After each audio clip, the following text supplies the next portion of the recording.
Hello, hello, happy Tuesday, everybody. It's Sarah Oblak Spiker here. And a simple question I want to ask you today is how does it get to look like on the other side? And yes, the other side that I'm referring to is the new normal that the world is slowly opening up to.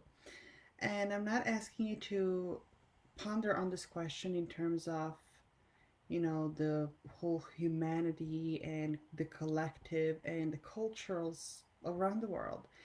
I'm asking you to simply start with yourself. And I want to share with you a couple of insights that my mentor and I were just talking about, and that reminded me of my own experience of emerging and re emerging over and over and over, going over through a deep transformation that oftentimes have opened the wounds of trauma and that oftentimes have resulted in realizing some of these deep disappointments, healing from those disappointments, realizing that at each new level, with each transformation, there were experiences, there were people, there were relationships that no longer aligned. And I had to graciously choose to release them and how to move forward, how to move through all of that in order to intentionally choosing every step of the way of what we get to create. So, again, the question that I invite you to be with and think about and feel into and really start exploring is what does it get to look like for you? Interestingly, my girls and I were playing the other day, and they are, connected to the spirit. They are open, blunt, and innocent as all the children are. And one of the things they said, mommy, we would love to have a horse and we would love to go out riding. I was like, wow. All of a sudden, a vision of waterfront farm with horses. It never came to my field of vision before, but all of a sudden it was right there, really clear for me. I was like, oh, I wonder what that gets to look like. I wonder what it means, and I wonder, what the future has in hold for us. I get really excited, and I was really curious about it, and I was like, oh, okay. Well, I guess we'll have to see how all of this unfolds.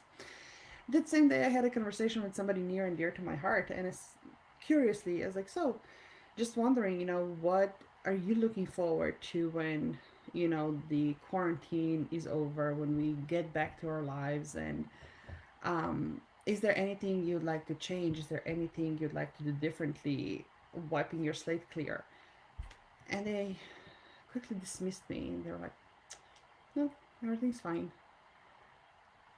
And it got me thinking. I was like, wow, I remember when I was in this zone of sheer survival without even realizing the traumatic experiences, which all of us to some degree are experiencing trauma right now. So many old wounds are being opened, so many wounds will be inflicted as things proceed, and we say almost like goodbye to what we all some time ago knew on a deep level.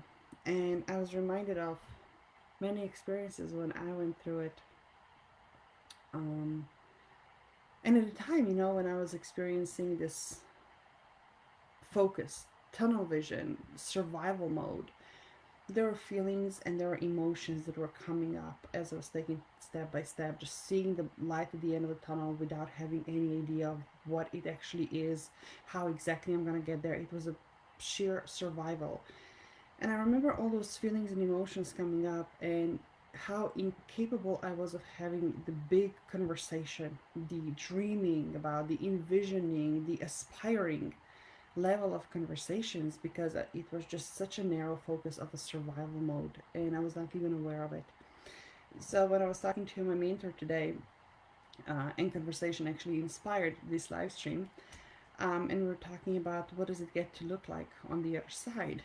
I was like, it's been a while since I actually sat in this space and tapped and jogged my memory and tapped into all of those experiences of feelings, emotions, fears, stories running through me as I was working and processing them. I never stopped to really put labels on them or articulated them properly.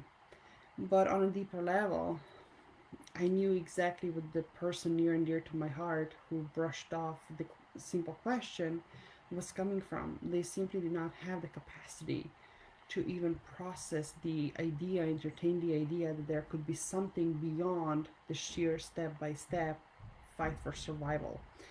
Um, so that opens up the path and the opportunity to have bigger and wider and higher level conversations with ourselves and with those around us, that acknowledging how things are changing, acknowledging how we are evolving and emerging from our current reality, it will leave consequences, and we get to create the new future. You know, each and every one of us, and I feel this is the most important part that needs to be communicated right now. The most important realization, no matter what the circumstances, the most important realization is that each and every step of the way, we ourselves have the choice of what intention we put behind it and how we perceive that experience, what we choose to release, and how graciously we choose to release things or keep holding on to them, and how, from what angle, what perception we get to experience things. And it can be something as simple as another very personal example. So I was in a conversation with a spiritual mentor of mine, and I can find in them how guilty I felt because here I was enjoying this time of deep connection with the girls, enjoying this time of slower lifestyle, and really enjoying the fact that we had the luxury of experiencing all of this in the safety of our own home.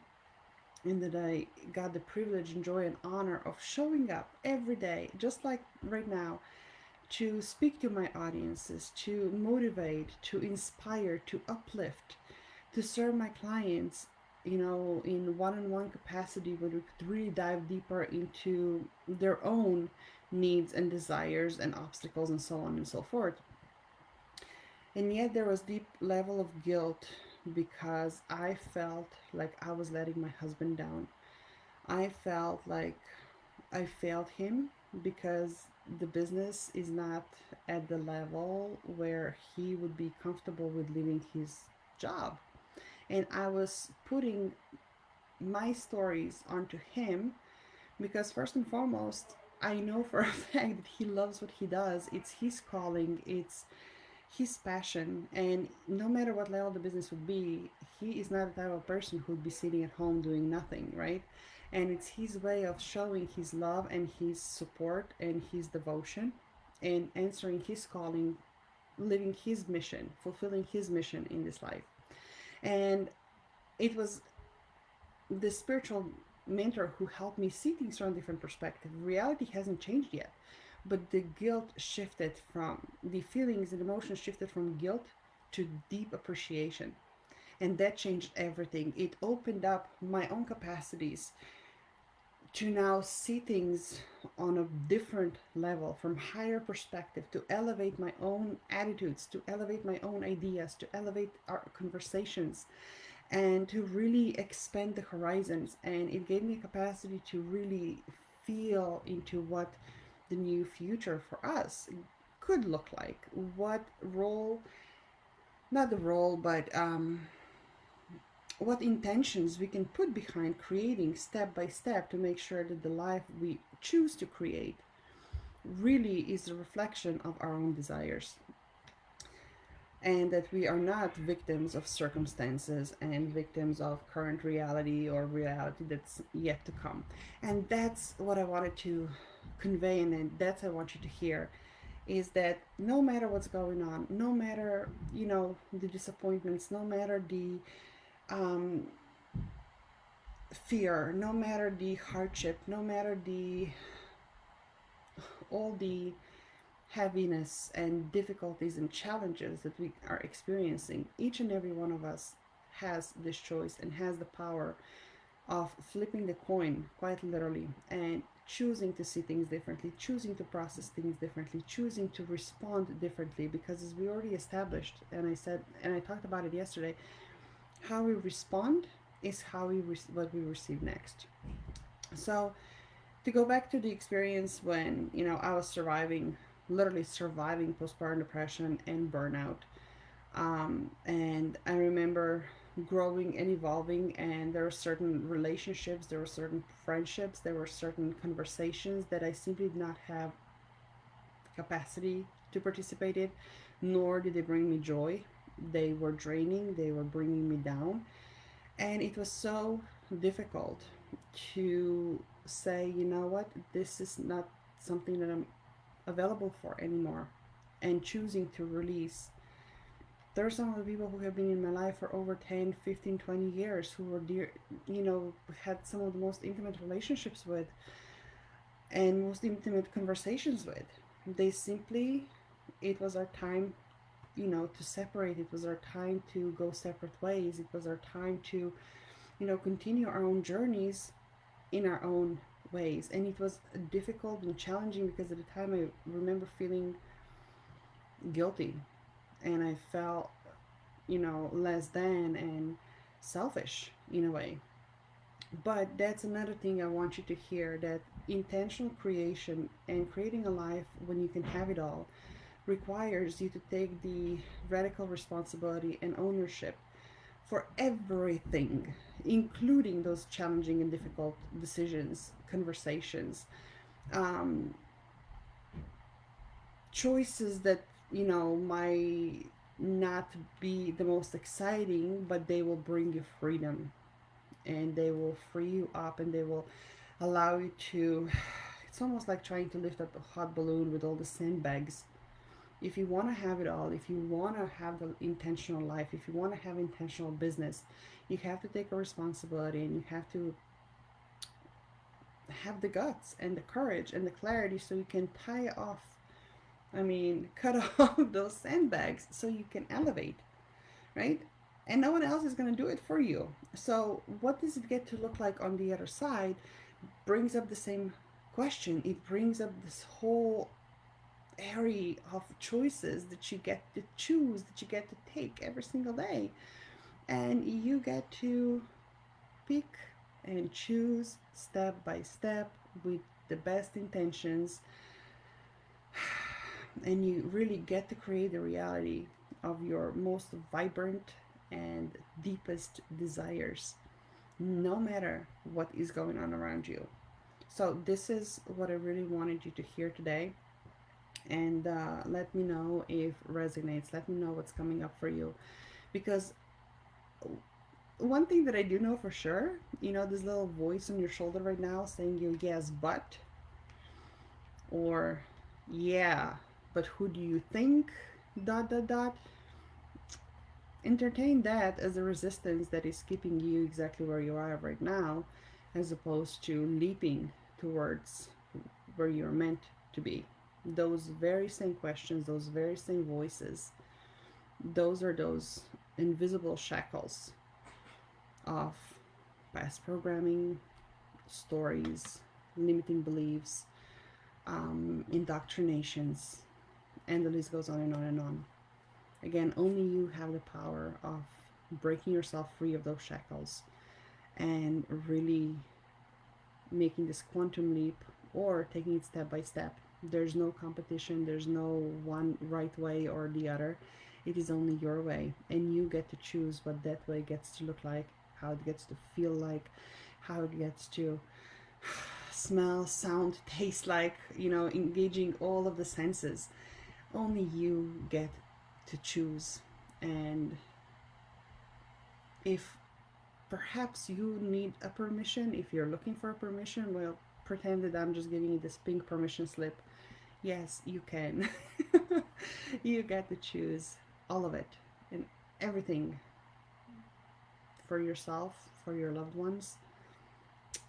And when you tap into this grand vision, and when you allow yourself to feel from it,